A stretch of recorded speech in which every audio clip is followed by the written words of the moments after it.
A hush fell on the room. From No Outspan by Deneys Reitz. Parliament was to open the next morning, a Saturday, and throughout the Friday there was suppressed excitement. Members stood in knots in the lobby, eagerly discussing the position. No one knew what the Prime Minister was going to do, for he preserved a sphinx-like silence. At 10:30 on the Saturday morning, everyone was in his place when the Speaker stood up. The moment prayers were over, a score of members were on their feet, demanding to know what the government intended to do. It was an extraordinary situation. The cabinet consisted of 13 ministers, of whom General Smuts and 6 others of us were old South African party men, so that we were in a majority of 1. But thus far General Hertzog had given us no inkling of his views, although we were co-responsible for whatever line was to be adopted.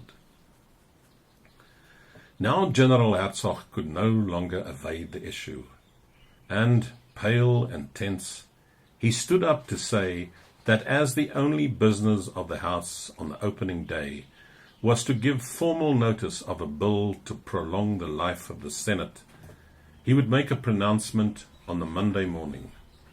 We adjourned no wiser than before. We later received notice of a cabinet meeting at 3 o'clock that afternoon at Grote Schuur, the historic residence bequeathed to the nation by Mr. Cecil Rhodes as the home of future Prime Ministers of the Union. He did this at a time during the Anglo-Boer War when the likelihood of there ever being a union of South Africa seemed remotely improbable.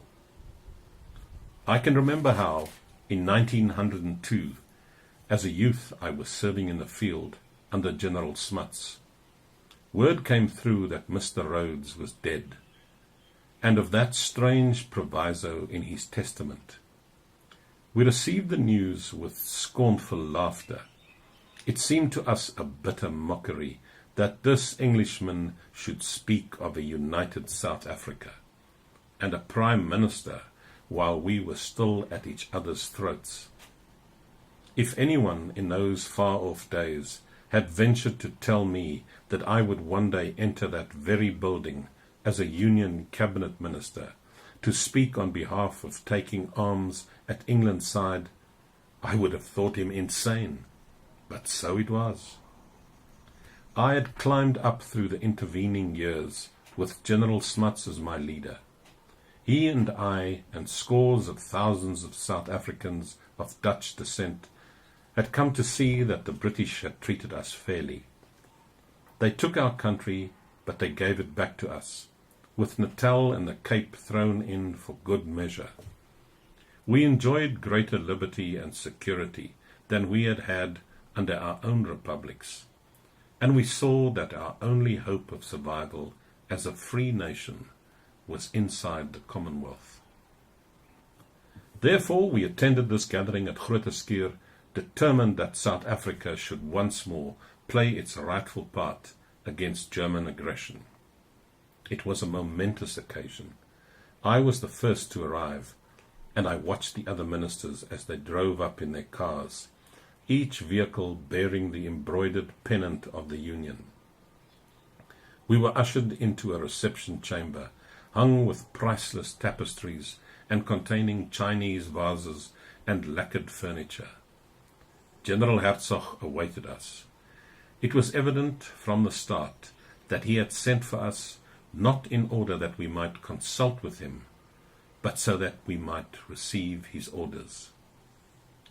He strode backward and forward across the carpeted floor and spoke for nearly 3 hours without a halt, raking up the bitterness of the Anglo-Boer War and speaking in exalted tones of the humiliation we had undergone at the hands of the British, and of the mighty work of reconstruction that Hitler was carrying out. The burden of his theme was that South Africa should remain neutral. If Hitler won the war, he would not molest us, and if the British were victorious, We would be safe anyhow.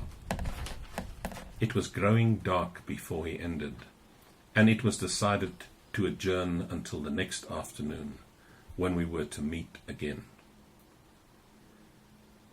General Smuts and I, and the other 5 ministers who stood with us, decided that night that if General Hertzog insisted on neutrality, we would carry it against him and take a vote in the House. The cabinet meeting on the Sunday afternoon was a repetition of the previous one.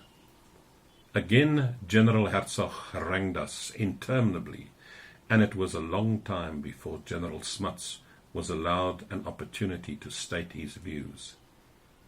He began by saying that the decision he had come to was the most serious he had been called on to take in all his life. Then he went on to say why South Africa should stand by the Empire and declare war on Germany. There was an occasional interruption by General Hertzog, but all felt the heavy responsibility that lay on our shoulders, and throughout the discussions ran with decorum.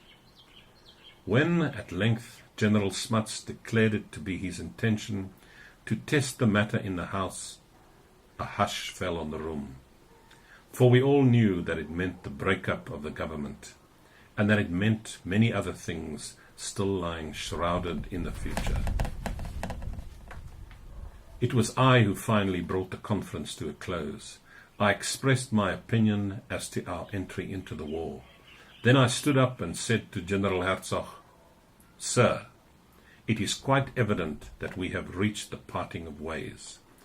Those of us who are opposed to neutrality cannot remain in office with you. Therefore, this meeting is our last as fellow colleagues. I wish to thank you for the courtesy you have invariably shown us during the time we served under you, and I hope the personal friendships we have made will not be affected by what has happened."